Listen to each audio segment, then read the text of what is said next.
Get that car out of here. This station doesn't serve people like you." The officer's voice cut through the air like a whip, sharp, loud, final. The sun was high, casting a glare off the polished hood of the luxury coupe parked neatly outside the precinct. Its engine was still humming softly, as if confused why it wasn't welcome. She stood there in silence, heels firm on concrete, one hand gripping the strap of a slim leather folder. Her eyes didn't flinch, but instant her blood was knocking on every rib. A few people on the sidewalk had paused. Some whispered, others just stared at the car, then at her, then back at the uniformed man who'd barked the order. He looked at her outfit, a tailored navy suit, gold watch, hairpin back sharp, and smirked like it was all rented. "You can't just walk in here like you own the place," he said, stepping closer. "People like you bring trouble." She opened her mouth, paused, then shut it. Not because she was afraid, but because she'd seen this exact scene before. Not once, not twice. Enough to know that shouting never wins when they've already decided who you are. But what was she supposed to do? She had paperwork in that folder that could change the financial structure of this entire station. But all they saw was her skin, her silence, her car. "You with someone?" another officer asked, arms folded, boyfriend inside. She almost laughed. Behind her, the idle engine clicked softly as it cooled in the shade. Her care a symbol of years clawing her way out of student debt, courtrooms that laughed in her face. Silent rooms full of men who refused to see her until she broke the numbers in front of them. And now, she couldn't even walk into a public building without being treated like an intruder. Have you ever felt like your success made people more afraid of you, not less? They hadn't even asked why she was there, hadn't let her speak, just saw the car, the power, and panicked. But she wasn't going to leave. She glanced down at the folder in her hand.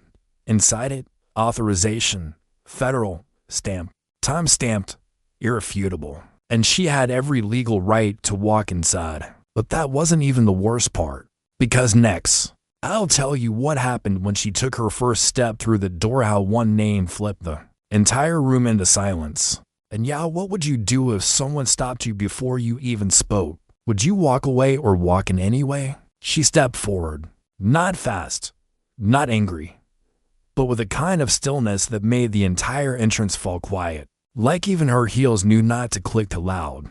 The officer blinked. "Ma'am, this is a restricted area." She didn't stop. Every eye in that lobby turned, and still no one had asked her name. She reached into her folder, not to argue, not to beg, but to present. The document wasn't thick, but the stamp on the front carried more weight than a bulletproof vest. Federal oversight, Department of Justice seal Tier 1 authorization. She placed it gently on the counter between them. "I'm not here to speak to anyone. I'm here to begin." The silence was different now, not arrogant, but anxious. The officer who shouted earlier leaned in, his voice suddenly smaller. "What's this about?" She didn't answer right away, because now, she was the one choosing who got to speak. "Miss," someone tried again. Finally, she said it, "Director Langston." Someone dropped a pen. Another reached for their phones discreetly. The name had weight. She saw it land, saw it crush the assumptions in their throats. Langston. She was the federal director, assigned to audit public sector abuse reports, especially misuse of internal budgets, discriminatory protocols, and hiring irregularities. And this precinct, it was already flagged. She didn't come to ask permission. She came to begin the audit, and every second they delayed her, every camera still rolling, every face turned pale was just more data. The officer behind the desk cleared his throat. "We didn't know. We thought." "You didn't think," she said, calm. "You reacted." Behind her, people who had gathered near the door began to slip away. No one wanted to be in frame now. No one wanted to be remembered for what they said before she spoke her name. She wasn't here for revenge. She wasn't here to yell. She was here to document. Have you ever watched someone go from invisible to undeniable in less than 10 seconds? Because that's what power really is. Not volume, not muscle, but silence, backed by facts. And what she revealed next, right there in front of the entire station, was the part they would never live down. Stick around, because what's in that file changes everything. And yo, hey, have you ever been underestimated so hard you had to prove who you were before even saying your name? Just comment 1 if you've ever felt that, or 0 if not. The folder opened with a crisp flick. It was like watching a judge lift a gavel, slow, exact, and final. Inside, printed records, time-stamped emails, budgeting consistencies, flagged transactions from precinct funds that didn't align with official statements. The room didn't breathe. She laid out each sheet with clinical precision, one by one. She didn't explain. Didn't need to. The stamp said everything. DOJ seals, case file numbers, the unmistakable header, preliminary audit, federal inquiry priority 1. The front desk officer, the one who first barked at her, shifted back just an inch. It was subtle, but in a room where every inch was watched, it meant everything. Someone else whispered, "She's not bluffing." No one moved to stop her now. "Where's your commanding officer?" she asked, eyes still scanning the documents. He's out," one officer stammered. "Should be back." "I'll wait," she said, placing a final sheet down. "But I won't wait quietly." Then came the ripple. Officers looking at each other, some stepping back, one or two quietly sliding out of the room, pretending to check something, everyone avoiding her eyes. But one didn't. A younger black officer, barely 30, still fresh in his uniform, stepped forward slowly. "I know your name," he said. "Langston. You taught a class at my academy 3 years ago." She didn't flinch. "Then you know why I'm here." He nodded, and for the first time since she arrived, someone in uniform wasn't trying to push her out but to stand beside her. "You're not just here to audit us, are you?" he asked quietly. She looked at him. "I'm here to see if this place deserves the trust it demands." He looked down. "We're not all bad, I know," she said. "That's why I'm still standing here." Behind her, the engine of her car beeped as her remote locked. The last echo of luxury now completely silenced by a room full of people who didn't know what to do next. She didn't raise her voice. She didn't need to. She had already won the room without lifting a finger. But outside the door, there was still more. Because what she uncovered in that station went beyond disrespect. It exposed something deeper, something someone powerful didn't want seen. Let me take you back to where it all started. To the moment she received an anonymous envelope. And if you ever got a message so dangerous it could ruin careers but you read it anyway, would you act on it? Or would you pretend you never saw it? Tell me, how would you do? Before I tell you what she revealed in front of the entire station, I know you might be busy. Maybe you've got errands to run. Or maybe your mind can only handle so much drama at once. But if stories like this fascinate you, hit subscribe. Because what I'm about to tell you starts with a file she was never supposed to see. It had no return address, no markings, just her name, delivered to her private firm office on a Tuesday, wrapped in a plain envelope, slid under the door before dawn. Inside, internal police emails, reimbursement logs that didn't match, camera footage timestamps edited, and one line scribbled in black ink.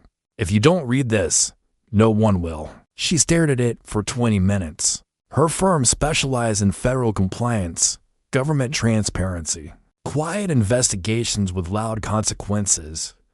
But this wasn't a contract. This was a warning. She thought of ignoring it. She thought of shredding it. But something about the handwriting slant of the letters, the pressure on the paper, it felt desperate, human, real. And she had seen too many real things buried under fake smiles to let this pass. So she started digging. First 24 hours, quiet, background checks, public records. Then something triggered. The more she traced the numbers, the faster doors started closing. 3 emails bounced back. One of her databases got flagged as under maintenance. And then her calendar got an alert she didn't set. Meeting with Internal Affairs, Thursday, 9 a.m. Precinct 41. She hadn't booked that, but someone had booked it for her using credentials she never shared. And that was the moment she knew. She was being pulled in. Not asked, not invited, Summoned. She could have declined, could have reported it, could have called a dozen contacts she had in higher places and raised red flags. But she didn't, because deep down, a part of her wanted this. Not the drama, not the risk, but the chance to finally expose the kind of rot that looked clean on the surface. So she picked her car, the one they all judge her for. She dressed the way they never expected, and she walked in without an appointment. Because sometimes appointments are for people who wait. She wasn't waiting anymore. But what she didn't know was who sent the file. And that answer would come at a cost. Stick around because next, I'll tell you what happened when she discovered the source. Someone inside that station who wasn't supposed to be helping her. But before we go there, have you ever received a message that changed how you saw everything around you? Let me know. Just comment, "Seen." She almost missed it. The handwriting on that envelope. It wasn't just desperate type, it was familiar. And in that sterile silence of her office, she remembered something 3 years back. An intern. Wide-eyed, quiet to quiet. One of the few who stayed late after seminars, scribbling everything she said in a black leather notebook. He never asked questions out loud, but his eyes always did. She remembered his name, Ames. He joined the academy. He got assigned to Precinct 41 and then disappeared from her radar. Until now, she pulled the envelope back out from her desk drawer, examining it like a puzzle piece she hadn't known was missing. If it was him, why wouldn't he sign it? Why the secrecy? She made one call, not to a friend, not to an agent, but to the internal system she was licensed to access federal-level clearance. She entered his ID, active, Precinct 41. Status, on leave, reason, psychological evaluation. Her stomach dropped. No photo, no notes, no incident report, just on leave. That's not how these systems work. If a cop's under evaluation, it's always logged. There's a reason, a date, a file. This was a cover. She leaned back in her chair, fingers locked, mind running. Someone wanted him removed quietly. Someone inside that station. And maybe he left the file behind as a final move, not to save himself, but to buy time for someone who might actually do something with it. She didn't wait. 2 hours later, she drove to the precinct. That's the scene you've already seen. The pushback, the shouts, the silence when her name landed. But here's what they didn't know. She wasn't just there to check books. She was there to find Ames. And what she didn't expect was that someone else knew why she was coming. Because at the moment she entered the internal evidence room, after finally being granted access, there was a note waiting on the file cabinet. Short, printed, turn back. You don't know who's watching. No signature. No handwriting this time. Just those 6 words. She looked around the room, and for the first time that day she felt it. This wasn't just about budget fraud. It wasn't about race or image. This was about something deeper, something that involved people who didn't want justice. They wanted silence. And if Ames was still alive, he might be running out of time. What would you do if the only person who told you the truth was already being erased? Would you still keep going? Or would you turn back while you still could? Stick around, because in part 6 she finds a clue hidden in plain sight. Something only he would have left. The evidence room was colder than she expected. Not in temperature, but in energy. Like the walls had heard things they wished they could forget. She stood still. No one else inside. The metal shelves hung with fluorescent buzz, and somewhere in the back, a slow drip echoed like a metronome. She scanned the note again. Turn back. You don't know who's watching. It wasn't just a warning, it was a test. She tucked it away, then turned toward the shelf marked Inactive Officer Reports. That's where she found it. Not a file, not a folder, but a book.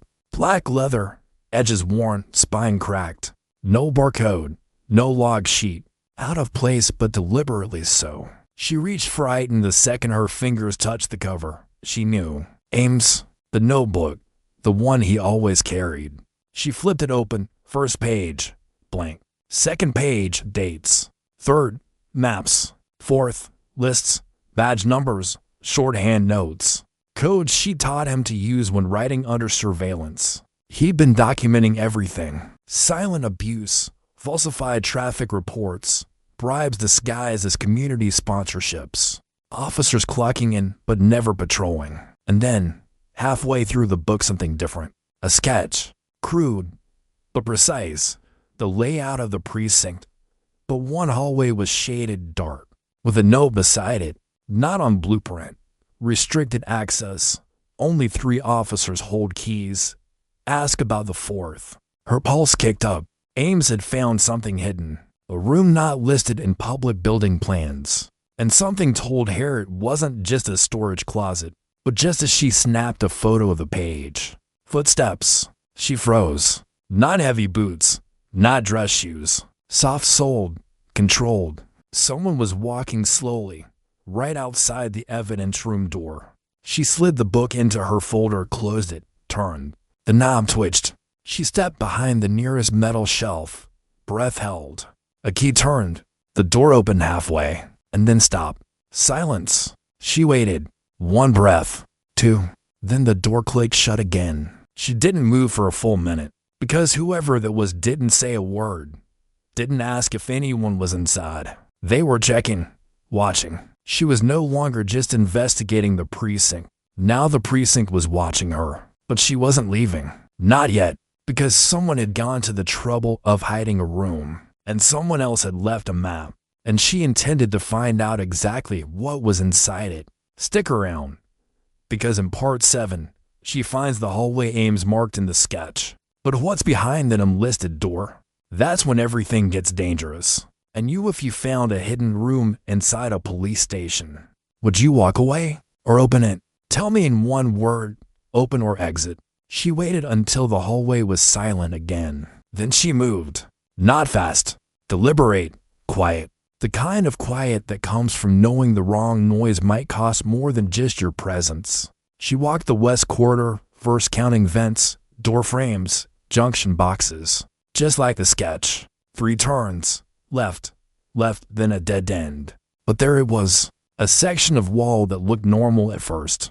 Painted same grate, same molding, but with slightly older hinges embedded in the right corner, dust-lined. Barely noticeable unless you were looking. She placed her hand on the surface. Cool, not metal, not hollow. Behind it, there was no visible keypad, no sign. But at foot lay veil aslit, like an old keycard reader hidden behind age. She pulled her wallet, not her credentials. Her emergency card that override clearance issued to Tier 1 investigators. In the event of federal obstruction, it wasn't meant for local use. But this wasn't local. She slid it in. Nothing. Then a small green blink. No sound, no unlocked noise. Just blink. And the wall clicked back half an inch. She pushed. What greeted her wasn't a room. It was a stairwell, narrow, damp, built with stone older than the building above it. She stepped inside, closed the panel behind her, and for the first time since arriving, she realized just how deep this might go. The stairwell twisted down about 20 feet, ending at a rusted steel door. This one had no lock at all, just a dented handle and scrape marks across the floor, like it had been yanked open too fast or too often. She braced herself, opened it. The room smelled like old servers and mold. Buzzing electronics, a low hum in the floor, and in the center 4 monitors, still on. No one inside, just the quiet hum of surveillance. She approached. Each monitor showed footage, various precinct halls, interrogation rooms, front desk angles, all time-stamped, all archived. And one thing in common of these cameras existed in the station's official blueprint. This was a private network, internal surveillance. Then spotted it. One screen. Paused. Footage dated 6 weeks ago. An officer face bruised, uniform bloodied, sitting alone in an empty hallway. The name tag Ames. He was talking to someone off screen, agitated, pleading. Then to officers entered. Not to help, to drag him out. The clip ended. No audio. No follow-up file. Just access restricted, admin only. She leaned back. They didn't just remove him. They recorded it, buried it, and forgot he might have left breadcrumbs. Her hands trembled, not from fear but fury. Because what happened to Ames was now her responsibility. And the deeper she went, the more she realized this wasn't a bad precinct. It was a protected one by someone above the law. Stick around because in part 8, she confronts the first officer face to face. And what he says will explain why people like Ames vanish without headlines. But let me ask you, if the system knew what it was doing was wrong, why record it? Why keep the evidence? Would you hide the truth or leave it waiting for someone brave enough to find? Comment one word, find if you'd still go deeper. She didn't report it? Not yet.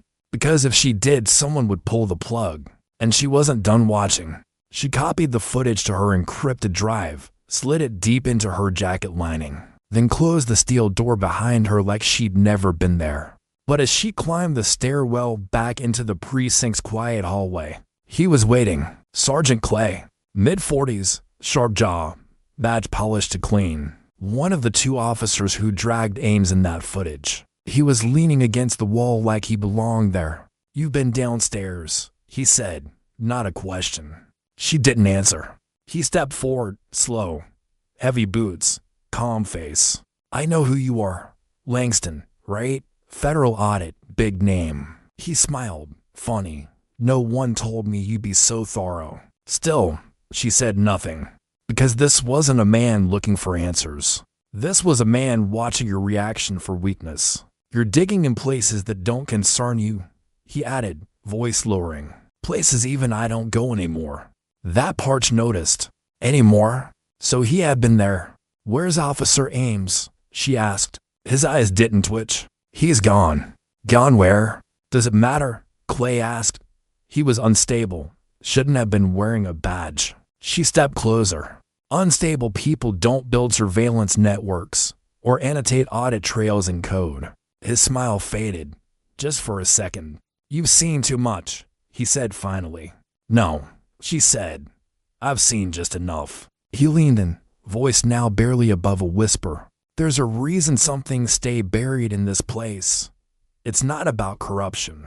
It's about control." He tapped her folder. "You filed the report this entire building flips. You think that scares us? No. It scares everyone who gave us power to begin with." She stared at him, long, silent, and then asked one question. "Who gave you the keys to that door?" That finale made him blink, but he recovered quickly, too quickly. "Careful, Director," he said.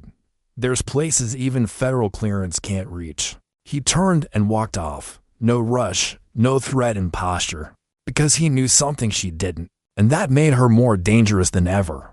Because now she wasn't just fighting one precinct. She was threatening whatever shadow built the door underneath it. And Ames, if he was still alive, he wouldn't be for long. Stick around because in part 9, she follows the money trail tied to the hidden room and discovers a second precinct is involved.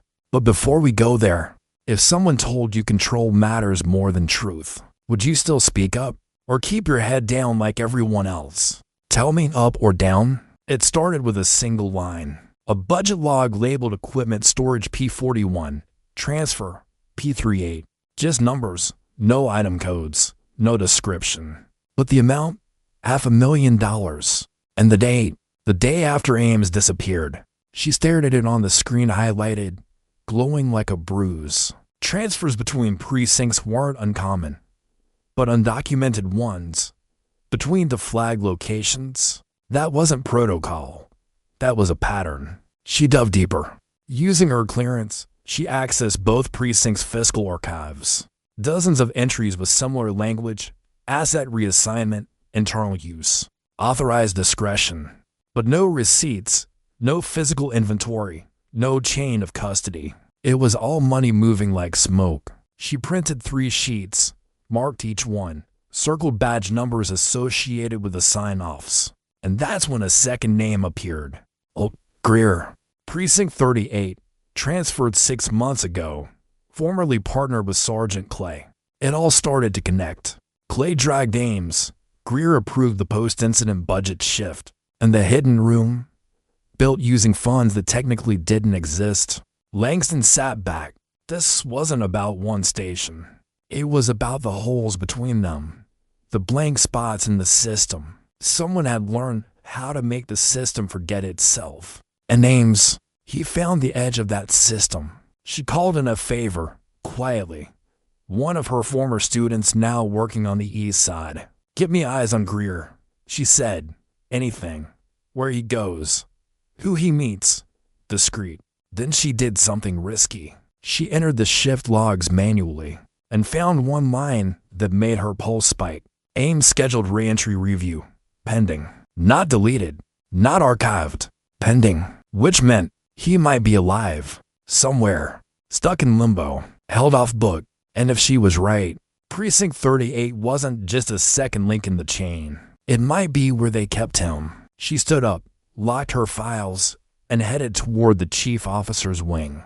She had the evidence, the names, the motive, and now she needed the order. Because entering another precinct required more than a badge. It required firepower. Stick around because in Part 10, she demands a federal sweep. But what they find behind the locked cell? Even she wasn't ready for it. And if you saw a cover-up that crossed cities, crossed names, crossed lines no one dared speak of, would you go public or dig until it swallowed you whole? Comment one word, expose if you'd keep going. The order was signed by noon. Langston didn't raise her voice. She didn't threaten, she presented. 3 budget reports to surveillance stills, 1 missing officer. That was all it took. Her clearance activated a federal provision rarely used, Title V Emergency Oversight Mobilization. It allowed her to enter any local precinct with or without permission, if there was evidence of federal interference or detainee misplacement. In short, it made her untouchable. By 5:15 p.m., she stood at the glass front of Precinct 38, larger, colder, cleaner than 41. But the smiles were thinner. Like everyone already knew she was coming. The front desk clerk looked up. "Director Langston," she said evenly. "I know," the clerk replied. The captain was called, paperwork exchanged, escorts arranged. But what no one expected was for her to walk right past the main cells and toward the far west corridor. "No one's assigned back there," an officer offered, trying to sound casual. "I know," she said. "That's why we're going." They reached a steel door, scratched, reinforced. No signage. She held up her authorization. The officer hesitated, then opened it. Behind the door, a stairwell. Again, 2 levels down. Cool air, flickering lights. And at the Botoma hallway of 3 doors, 2 locked, 1 slightly ajar. She pushed it open. What she saw stopped her heart cold. A room, no windows. Cement walls, no camera. And in the corner a metal bench, under harsh fluorescent lights sat a man, thin and shaven. Wrists bruised, clothes too clean to be homeless, too old to be standard issue. He looked up slowly. "Langston." It was Ames. Alive, but barely. She rushed forward. "Are you hurt? How long?" He raised one hand weakly. "They wanted me gone," he said, "but not found." Tears welled. But he didn't cry. "They didn't beat me. Not really. They isolated. Took my badge, my ID. Told me I was being processed for mental review. Then left me here." She looked around. No cot. No bathroom. Just a drain in the floor and to sealed vents. "They erased you," she whispered. He nodded. "But I left pieces. I hoped you'd find them." She gripped his shoulder. "We're getting you out of here." Footsteps echoed behind them, her team entering, 1 agent already on the radio. She turned back to Ames. "There's more, isn't there?" He swallowed. "They're not just covering budgets," he said. "They're trading jurisdiction, rewriting arrests. People disappear, not just me." Langston closed her eyes. This wasn't just a precinct operation. It was infrastructure. Stick around because in Part 11, the names behind it all are revealed. And one of them was in her contact list. But first, what would you do if someone erased your entire identity, 1 file at a time? Would you fight to be seen? Or let the silence consume you? Comment, seen. Ames was transferred to federal medical custody that same evening. Langston didn't go home. She returned to her private office, locked the door, and opened her encrypted database. There was one thing left to do. Find out who authorized the funds, who signed off on the room, who buried Ames. She filtered the data, cross-checked timestamps, budget shifts, officer movements, internal email access logs, and then she saw it. Approval code 9 for XN. It was used 3 times since to greenlight the storage room construction, once to seal Ames' file, and once to override external access to the surveillance network. She copied the code, cross-referenced. Only 7 people in the state had 94-level override power. She ran the query, and when the name popped up, her throat tightened.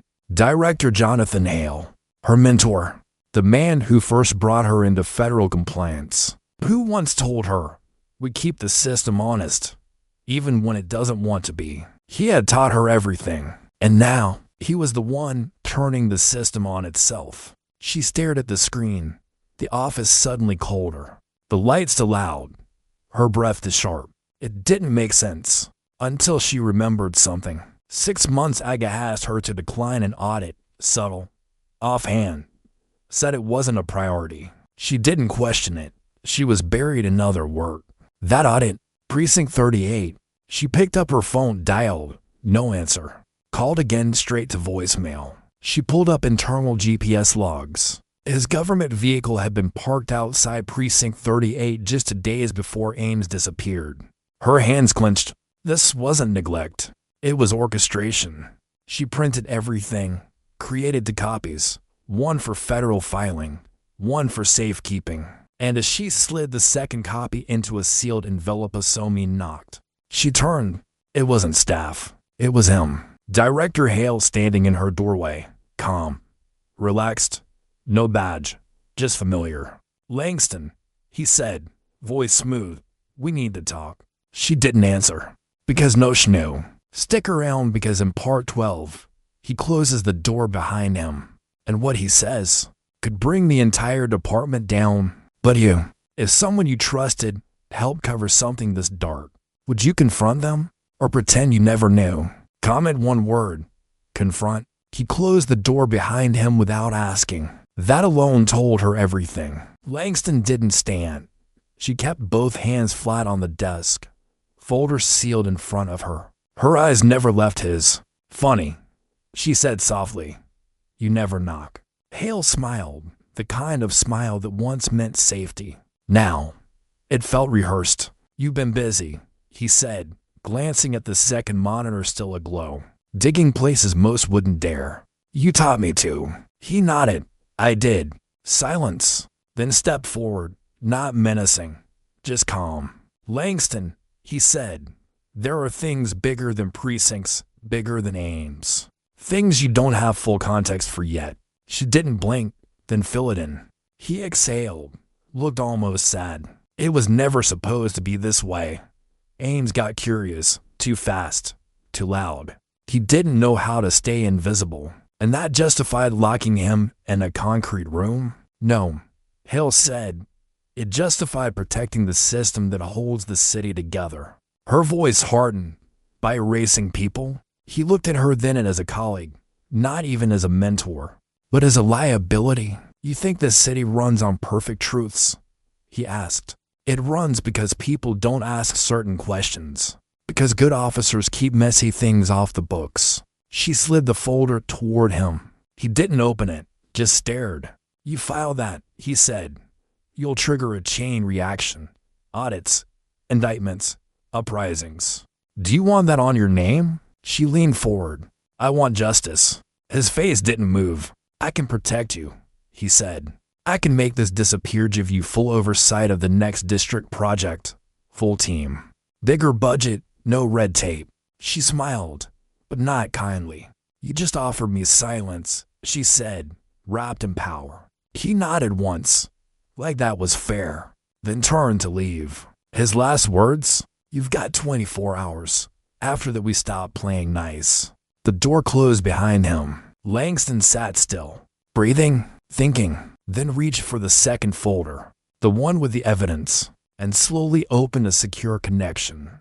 The story didn't end with a press release, didn't go viral, but within 48 hours federal agents entered both precincts, 3 arrests, 1 retirement, and names. He testified, quietly, but fully. Langston didn't get think. She didn't want to be, because some stories aren't about being heroes. They're about refusing to stay quiet. And sometimes the loudest sound is made by someone who never raises their voice. So now I ask you, have you ever had to choose between keeping your peace or breaking someone else's silence? Comment one word if you've ever felt that way. Speak.